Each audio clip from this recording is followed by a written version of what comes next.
खबरें लटगाड़ के देख रहे हैं आप और मैं हूं आपके साथ मनीषा चौधरी और मैं हूं जैनिश मसीह। बुलेटिन की शुरुआत करते हुए आपको बताते चलें कि उत्तर प्रदेश में 2027 विधानसभा चुनाव को लेकर सियासी सरगर्मी तेज हो गई है। मुख्यमंत्री योगी आदित्यनाथ ने चुनावी तैयारी के तहत प्रदेश भर में जनसंपर्क अभियान तेज कर दिया है।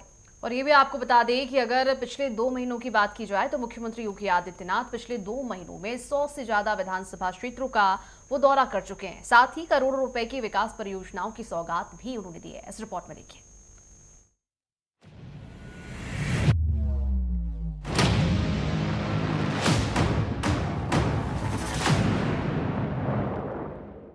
मिशन 2027 के लिए सीएम योगी की ताबड़तोड़ तैयारी। 2 महीने में 100 से ज्यादा विधानसभा क्षेत्रों का किया दौरा।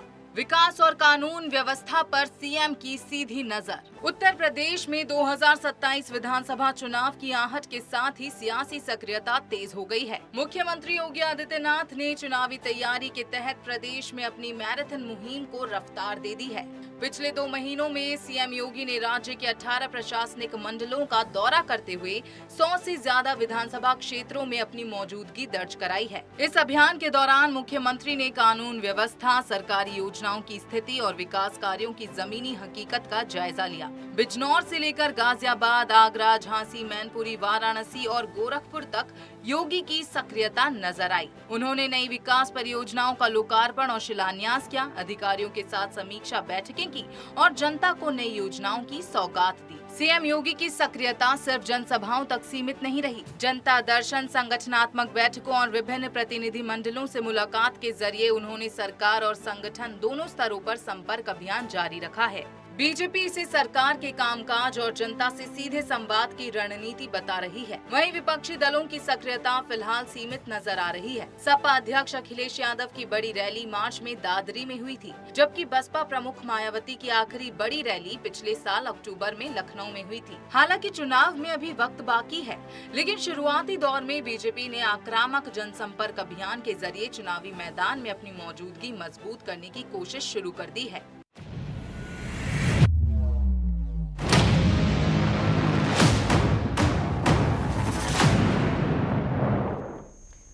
तो आपको बता दें कि उत्तर प्रदेश में विधानसभा चुनाव 2027 की तैयारी जो है वो जोरों शोरों से जारी है और इसी क्रम में मुख्यमंत्री योगी आदित्यनाथ चुनावी तैयारी में जुटे हुए हैं। प्रदेश भर में जनसंपर्क अभियान चलाया जा रहा है और पिछले 2 महीनों की बात की जाए तो मुख्यमंत्री योगी आदित्यनाथ ने पिछले 2 महीनों में 100 से ज्यादा विधानसभा क्षेत्रों का दौरा किया। करोड़ों रुपए के विकास परियोजनाओं की सौगात मुख्यमंत्री योगी आदित्यनाथ ने दी है। और ये भी आपको बताते चले कि और इसी क्रम में 18 मंडलों में सीएम योगी आदित्यनाथ ने जनसंपर्क भी किया। 2027 का रण बीजेपी के लिए तैयार हो चुका है और इसी मिशन के साथ बीजेपी जो है वो लगातार चुनावी तैयारियों में जुट चुकी है। बात करें मुख्यमंत्री योगी आदित्यनाथ की तो पिछले 2 महीनों में कई जिलों का दौरा कर चुके हैं। करोड़ों की विकास परियोजनाओं की सौगात मुख्यमंत्री योगी आदित्यनाथ ने दी है। साथ ही साथ 100 सीटों पर सीएम योगी ने चुनावी दस्तक दी है। 18 मंडलों की बात करें तो सीएम योगी आदित्यनाथ लगातार 18 मंडलों में जनसंपर्क कर रही हैं और पूरी तरह से चुनावी मोड में मुख्यमंत्री योगी आदित्यनाथ नजर आ रहे हैं। साथ ही साथ भाजपा के तमाम कार्यकर्ता भी पूरी तैयारी के साथ जो है वो चुनावी तैयारियों में जुट गए हैं। और ये भी आपको बता दें कि 2027 के रण को भेदने के लिए बीजेपी हो, सपा हो, कांग्रेस हो, सभी दल अपने अपने स्तर पर जोरों शोरों से जुटे हुए हैं। 100 सीटों पर सीएम योगी आदित्यनाथ जो है वो चुनावी प्रचार कर चुके हैं। तो साफ तौर पर आपको बताते चलें कि उत्तर प्रदेश के विधानसभा चुनाव होने में अब महज कुछ ही महीने बाकी हैं। वहीं इस बीच मुख्यमंत्री योगी आदित्यनाथ ने पूरे राज्य में व्यापक जनसंपर्क और जनसभाएं जो हैं वो तेज कर दी हैं। साथ ही 18 मंडलों में सीएम योगी का जनसंपर्क अभियान तेज हो गया है। और चलिए इसी पूरे मामले पर ज्यादा जानकारी के लिए स्टेट हेड राघवेंद्र प्रताप सिंह हमारे साथ जुड़ चुके हैं। उनका रुख करते हैं। राघवेंद्र, जिस तरह से उत्तर प्रदेश की बात करें तो 2027 को लेकर लगातार उत्तर प्रदेश में तैयारियां जोरों शोरों से जारी है। इसी क्रम में मुख्यमंत्री योगी आदित्यनाथ जो है वो काफी एक्टिव नजर आ रहे हैं। पिछले 2 महीनों की बात की जाए तो 100 से ज्यादा विधानसभा क्षेत्रों का वो दौरा कर चुके हैं। करोड़ों की विकास परियोजनाओं की सौगात भी दे चुके हैं। क्या कुछ जानकारी इसको लेकर? बिल्कुल श्रुति, वैसे तो योगी आदित्यनाथ के बारे में ये कहा जाता है कि जब 2017 में मार्च 2017 में जब सूबे की कमान संभाली तो उसके बाद से प्रदेश के वो इकलौते ऐसे जो सीएम बने जो हर कमिश्नरी और हर जनपद में दौरा किया। इतना ही नहीं, डर के मारे कुर्सी जाने के डर से कोई भी मुख्यमंत्री नोएडा और बिजनौर नहीं जाता था, जबकि नोएडा और बिजनौर की भी यात्राएं योगी आदित्यनाथ ने लगातार 2017 से लेकर 2026 तक की। इस समय वर्तमान में जो उनकी मैराथन दौड़ चल रही है, साथ में आप ध्यान से अगर देखें तो रोज उनकी जो एक समीक्षा बैठक लगातार 5KD पे देखने को मिलती है। उसके बाद से जब जनपदों में जा रहे हैं तो वहाँ पे विकास कार्यों की समीक्षा बैठक और तमाम लाखों करोड़ों की योजनाओं की जो सौगात उन पर जनपद को मिल रही है, उससे विकास का एक नया मॉडल प्रदेश के हर जनपद में तो पनप ही रहा है। साथ ही ये कहा जाता है कि जब योगी आदित्यनाथ दौरे पर जाते हैं तो सीएम के कार्यक्रम को देख कर ही वहाँ पे जनपद की कई ऐसे कार्य होते हैं जो ऑटोमेटिक है वहाँ के जिम्मेदार अधिकारियों द्वारा, इंजीनियर्स द्वारा कर दिए जाते हैं। और चूँकि इसके बाद से 2027 में यहाँ चुनाव होना है, ऐसे में ये दौरा बेहद अहम हो जाता है, क्योंकि जब तक अन्य विपक्षी पार्टियाँ सोशल मीडिया प्लेटफार्म पे चुनावी तैयारियों को धार देने में लगी हैं, 1-2 रैलियाँ अभी कर रहे हैं, वहीं मुख्यमंत्री योगी आदित्यनाथ का पिछले 2 महीने का दौरा देखा जाए तो 200 से अधिक जनसभाएँ, रैलियाँ और तमाम लाखों करोड़ों की योजनाओं का लोकार्पण, शिलान्यास ये दिखाता है कि 2027 की हैट्रिक लगाने के लिए सीएम योगी आदित्यनाथ प्रदेश के हर जनपद को किस तरह से मथ रहे हैं। चाहे हम पश्चिमी यूपी की बात कर लें, अवध प्रांत की बात कर लें, बुंदेलखंड की बात कर लें या पूर्वांचल की बात कर लें। पूर्वांचल के कई ऐसे जनपद थे जो विकास से कुछ दूर रहते थे।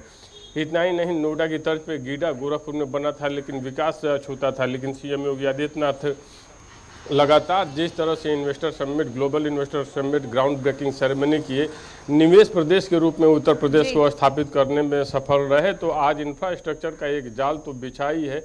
गीडा के साथ साथ पूर्वांचल के तमाम ऐसे जनपद थे, महाराजगंज की बात कर लें, सिद्धार्थनगर की बात कर लें, बस्ती की कर लें या फिर संत कबीर नगर की बात कर लें, देवरिया, या इसके अलावा बलिया, आजमगढ़, जौनपुर, ये जितने भी जनपद थे, हम सड़कों की बात कर लें या मेडिकल कॉलेजों की बात कर लें या अन्य जो भी स्वास्थ्य सुविधाएं थी, अन्य जो सुविधाएं लोगों को मिलनी चाहिए और थी, राघवेंद्र, जिस तरह से मुख्यमंत्री योगी आदित्यनाथ बहुत ही फोकस नजर आ रही हैं, जिस तरह से पिछले 2 महीनों में हमने देखा कि उन्होंने 100 से अधिक विधानसभाओं का दौरा किया और बीजेपी की ओर से तैयारियां भी उसी क्रम में की जा रही है। 18 मंडलों में खुद मुख्यमंत्री पहुंचते हैं, समीक्षा करते हैं, लगातार जनसंपर्क अभियान यहां पर चलाया जाता है।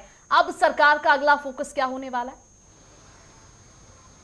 बिल्कुल, अगर 2017 से अगर नज़र डालें तो जिस तरह से सूबे की जब कमान सीएम योगी आदित्यनाथ संभाला तो कई तरह के सवाल खड़े हुए कि अरे वो तो मंदिर पे, मठ पे रहते हैं, वहाँ के महंत हैं, प्रशासनिक अनुभव नहीं है, लेकिन अपनी प्रशासनिक दक्षता से और हर जनपद का लोकार्पण, शिलान्यास, खरबों की योजनाएं दे करके और लगातार जिलों का जनपदों का दौरा करके और लगातार समीक्षा बैठक करने, तमाम अधिकारियों को दंडित करने जिन्होंने भी विकास की प्रक्रिया में बाधक बने या हिला हवाली की, शिथिलता बढ़ती विकास की जो परियोजनाएं थी उनके क्रियान्वयन में, उनको दंडित करने का भी काम किया। अब जैसा कि आपने 2027 की बात की तो इससे इनकार नहीं किया जा सकता है कि 15 साल लगातार अब सत्ता में रहने के बाद जब चुनावी मैदान में जाते हैं तो कई तरह की इंटरिम कैंपेंसी की बातें भी सामने आती हैं। लेकिन 2017 से 2026 तक अभी तक के सिनेरियो पे अगर नज़र डालें तो चाहे निवेशकों की बात कर लें, ईज ऑफ डूइंग की बात कर लें या कुशल कारीगरों की बात कर लें, ओडीओपी ओडीओसी की बात कर लें, महिला सुरक्षा की बात कर लें, अपराध रोकने वाली बात कर लें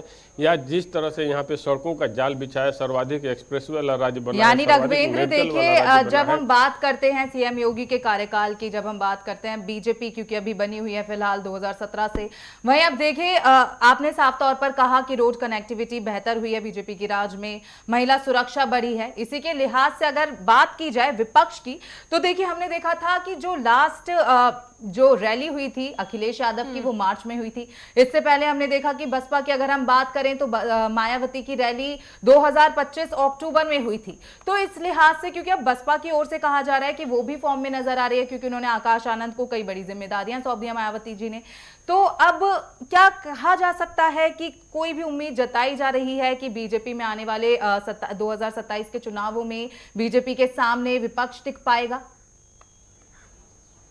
बिल्कुल, विपक्ष के सामने कई सारी चुनौतियां हैं। आपके सवाल में ही कई सारे जवाब भी छुपे हुए थे कि विपक्ष के सामने सबसे बड़ा सवालिया निशान ये खड़ा हो गया, उसके सामने सबसे बड़ी चुनौती है कि आखिर इंडिया गठबंधन रहेगा कि नहीं रहेगा। आम आदमी पार्टी, कांग्रेस, सपा, बसपा ये मिलकर चुनाव लड़ पाएंगे कि नहीं लड़ पाएंगे, क्योंकि मायावती ने स्पष्ट कर दिया है कि बसपा अकेले चुनाव लड़ेगी। वहीं कांग्रेस लगातार कह रही है कि 100 से अधिक 150 के आसपास में सीटें मिलेंगी तो गठबंधन होगा, अन्यथा नहीं होगा। पिछले अगर कुछ चुनावों की बात करें तो अखिलेश यादव जब भी चुनावी मैदान में आए तो उनके साथ आरएलडी भी रहते थे, निषाद पार्टी रहती थी, सुभाषपा रहती थी। लेकिन वर्तमान सिनेरियो में ये सारे राजनीतिक दल भारतीय जनता पार्टी के साथ गठबंधन में एनडीए के घटक बन चुके हैं। तो ऐसे में अखिलेश यादव के सामने सबसे बड़ी चुनौती यही है कि अगर गठबंधन नहीं होता है, इंडिया अलायंस एक साथ नहीं आता है, तो चुनावी बैतरणी वो पार कैसे करेंगे। और दूसरी एक सबसे बड़ी समस्या जो दिखाई देती है कि अक्सर होता है कि लोग लॉ एंड ऑर्डर का सवाल उठाते हैं सरकार के खिलाफ, महिला सुरक्षा को लेकर आवाज़ उठाते हैं, बेरोजगारी को लेकर के सवाल उठाते हैं। और इन सारे बिंदुओं को देखा जाए तो योगी आदित्यनाथ सरकार खुद ही दावा करती है कि हमने 9.5 साल में 9.5 लाख से अधिक सरकारी नौकरियां दी हैं। इसके साथ साथ करोड़ों युवाओं को, युवतियों को ईज ऑफ डूइंग और एमएसएमई के माध्यम से रोजगार से जोड़ा है। इसके अलावा ओडीओसी के माध्यम से रोजगार दिया है। तो एक रोजगार और ये बेरोजगारी की बात कर लें और महिला सुरक्षा की बात कर लें, कानून व्यवस्था की बात कर लें, तो जिस तरह से योगी आदित्यनाथ की सरकार दावा करती है कि हमने प्रदेश में संगठित अपराध की कमर तोड़ी है, अपराधियों माफियाओं का सफाया करा है, तो ये सारे मुद्दे भी विपक्ष के हाथ से निकले हुए दिखाई देते हैं। और भ्रष्टाचार का भी कोई ऐसा बड़ा मुद्दा विपक्ष के पास दिखाई नहीं देता है। अगर अयोध्या राम मंदिर चढ़ावा चोरी की बात कर लें तो एक ट्रस्ट का मामला है जिसका सरकार से कुछ भी लेना देना नहीं है। तो एक तरह से योगी आदित्यनाथ का पलड़ा काफी भारी दिखाई देता है। ऐसे में लेकिन देखिए अखिलेश यादव 15 साल बाद जब चुनावी मैदान में राम आएंगे, मंदिर की, अयोध्या राम मंदिर की चढ़ावा चोरी, कहीं ना कहीं विपक्ष क्योंकि साफ तौर पर इस बीजेपी सरकार को ही घेरता हुआ नजर आता है इस पूरे मामले को लेकर, तो क्या आपको लगता है कि 2027 विधानसभा चुनावों में इसका कहीं ना कहीं खामियाजा इस पूरे मामले को लेकर, चढ़ावा चोरी को लेकर बीजेपी को भुगत सकेगी बीजेपी?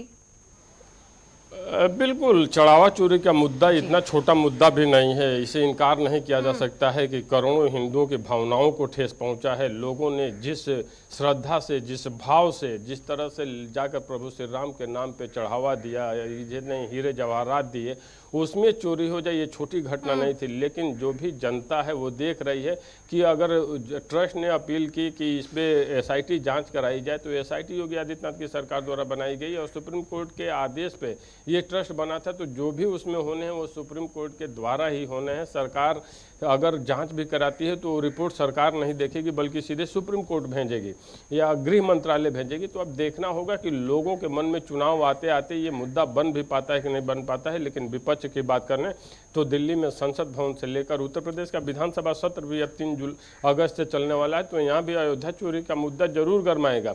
हालांकि मुझे लगता है कि भारतीय जनता पार्टी भी चाहेगी कि अयोध्या का मुद्दा गरमाता रहे ताकि हिंदुओं को हम एकजुट करने में सफल हों। लेकिन विपक्ष चाहता है कि हम हिंदुओं का जो एक ध्रुवीकरण है भारतीय जनता पार्टी के प्रति, उसको इस चढ़ावा चोरी के कारण किसी भी तरह तोड़ने में सफल हो जाए। अब देखना होगा कि जनता का मूड क्या होता है। तो ये देखने वाली बात होगी कि जनता का मूड कैसा होता है और क्या 2027 में इसका खामियाजा बीजेपी को भुगतना हो पड़ सकता है। राघवेंद्र, ये भी समझना चाहूंगे आपसे कि जिस तरह से बीजेपी की हम बात कर रहे हैं, लगातार बीजेपी जो है वो जनसंपर्क अभियान चला रही है, अलग अलग विधानसभा क्षेत्रों में खुद मुख्यमंत्री योगी आदित्यनाथ पहुंच रहे हैं, जनसभा बीजेपी की ओर से, मुख्यमंत्री योगी आदित्यनाथ की ओर से की जा रही है। जिस तरह से आपने बताया कि फोकस जो है वो पूरी तरह से 2027 के चुनाव को लेकर बीजेपी कर रही है, ऐसे बीच क्या विधायकों, जनप्रतिनिधि का फीडबैक भी लिया जा रहा है उन क्षेत्रों में? बिल्कुल, विधायकों का वैसे भी इसके पहले भी जब भी चुनाव होने रहते हैं तो राष्ट्रीय स्वयंसेवक संघ आरएसएस के माध्यम से इस तरह का इंटरनल सर्वे भारतीय जनता पार्टी की तरफ से होते रहे। उसी आधार पर टिकटों का बंटवारा भी होता है, कई लोगों के टिकट काटे जाते हैं, कई लोगों के जो सीट लड़ने वाली बातें हैं विधानसभा क्षेत्र में बदलाव किया जाता है। और भारतीय जनता पार्टी के बारे में ये कहा भी जाता है लगातार 365 दिन ये चुनावी मोड में रहते हैं, या तो ये चुनाव जीतते हैं या तो फिर कुछ सीखते हैं और अगले चुनाव की तैयारियों में जुट जाते हैं।